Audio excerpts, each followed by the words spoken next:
Hey guys, the day is winding down. It's about 7:30 here, and we wanted to just make sure we showed you as much as possible why we had my co-star JJ from ASUS here today. And now we're going to be taking a look at the VG278, which is a 144 Hertz monitor. Now the big questions you guys are going to ask is why 144 Hertz? So JJ's going to go over some of the features of this monitor and explain to you why 144 Hertz actually does mean something to you. Right, JJ? Yeah, definitely.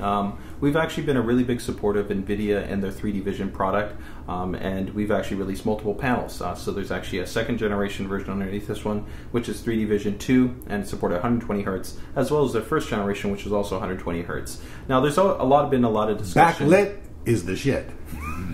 There's been a lot of discussion, regarding 3D, and definitely I think that actually, especially with the second generation 3D Vision implementation and the Light Boost technology, you actually have a really great experience when you're talking about a natively 3D rendered title, especially in comparison to things like consoles. Not a lot of users know that most consoles, even when they're equipped for 3D, can only project 3D at 60 frames a second. So it's nowhere near the same level of immersiveness or fluidity that you're going to have on the PC, especially with the PC having so much more powerful hardware. But taking 3D out of the mix, right? When you're just talking about pure refresh rate, right? When you're talking of using a 120 Hertz panel or 140 Hertz panel, you're actually going to have a much better level of fluidity just in the desktop. So when you're talking about double clicking on, Windows and your file explorer and just seeing it kind of expand and contract, or moving it from one side of the screen to the other, or just dragging things about, it's way more fluid, way more responsive. You just feel a much better experience when you're just talking about using your Windows desktop. Now the other benefit is going to be with like cool technologies like NVIDIA's incorporated with adaptive VSync, which allows you to go ahead and minimize any type of screen tearing. The higher the refresh rate is, you can keep essentially your VSync enabled at higher and higher refresh rates. And of course, when the refresh rate drops out in terms of not being supported by the monitor, then it turns off and you're going to get the tearing, but you're ideally going to be able to have more time, especially with higher end GPUs, like a 660 Ti, 670, 680, 690 card, to be able to have the best of both worlds, have that high frame rate, have that vertical sync enabled, and be able to really give you a much better gaming experience. And even within the game,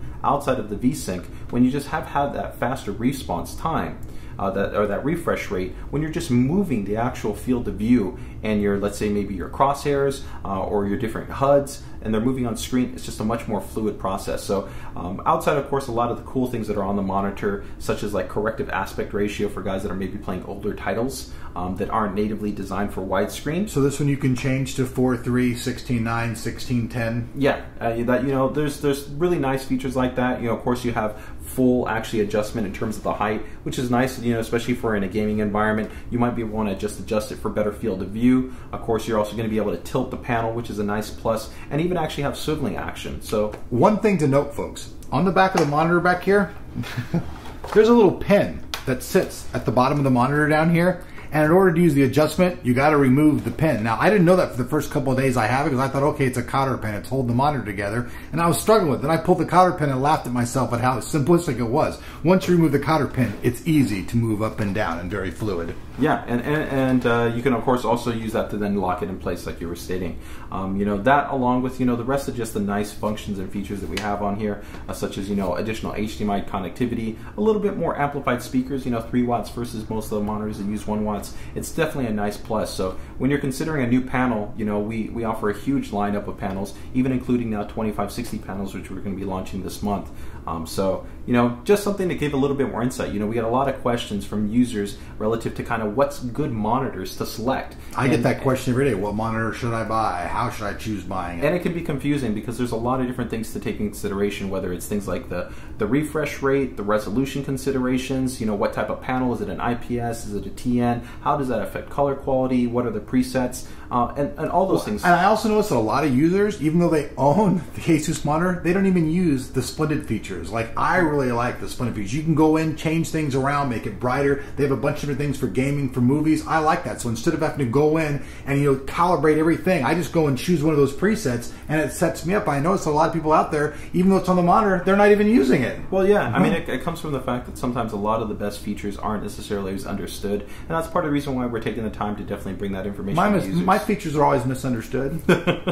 You know, and lastly, the one thing that we definitely do want to touch on is that as part of considering a monitor, also consider the company you're buying it for and the responsive service. One of the things that we're really proud to offer is actually an advanced warranty replacement policy, where essentially if the user has an issue with the warranty, an issue with the monitor, you'll pre-ship them one while they return the other one. Now, does that work like most companies? You just charge their credit card for the amount, and then when they return the other one, you get the money back. Exactly. Well, it's not even that we charge it. There's a hold that's put in place on that, and so then there's a process. But you know, we definitely want to be able to make sure that the user feels confident that regardless of what happens during the lifespan of that product, so they're going to have a commitment. Let's just do something like, say that I was a user and I got this monitor and it went out and I called up tech support. How fast could I really, if I really wanted to push it, how fast could I get a replacement monitor? Could I get one like even next day if I really needed it? Yeah, that's definitely a possibility in terms of the way that we actually handle that. You know, in terms of the overall turnaround time, most of the times if we get a call before 3 p.m., that's going to allow it to usually be facilitated to ensure that the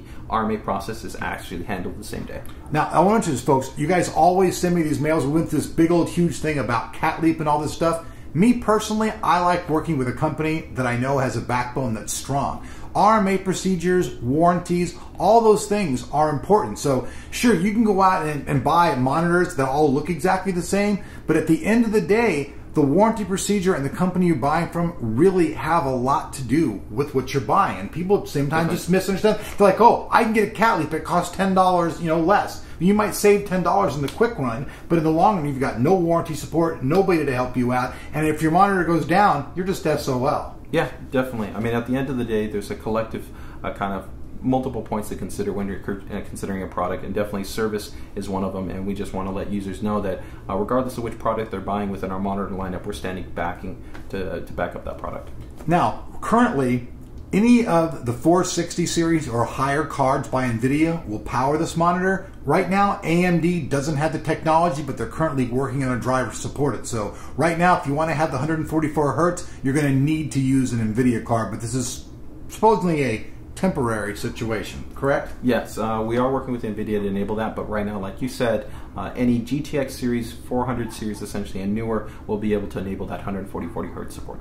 Let's talk a little bit about the backlit technology in the monitor, because a lot of people ask me that. So what does having the backlit technology actually do for you, being the user interacting with the monitor? Well, the biggest difference is going to be, one, power consumption, but an LED backlight is ultimately just going to give you more balanced color saturation with better response. Of course, with LEDs, they're going to be more balanced in terms of their overall tonality, let's say in terms of their color reproduction, and help to give you better response, especially for like darker colors. So you get blacker blacks? Blacker blacks, exactly. Overall, what's referred to as gradation. So the gradation, regardless of whatever the color scale is going to be, tend to be superior on LEDs. So that's really kind of the main advantage you're going to have, is an improvement in power as well as an improvement in overall picture quality. Now, what is ASUS's policy on dead pixels? That's actually part of our warranty process. So in that regard, if the user was to have actually dead pixel, they can go ahead and actually request to have a replacement. Even with a single dead pixel? Yes. See, that's a really good thing. You'll see some companies out there watch very carefully. One reason I get really pissed off at ViewSonic is they had this thing where it says, oh, 5 dead pixels. Well, between me and you, if I had 5 dead pixels, I want to throw the monitor out the frickin' window. So if you have any dead pixels at all and you're a picky user, cameraman especially behind the camera, you give him a dead pixel monitor, he won't even look at it. So that's a really good thing that most people overlook. And I think it's really good that ASUS is able to exchange monitor with that type of situation. Yeah.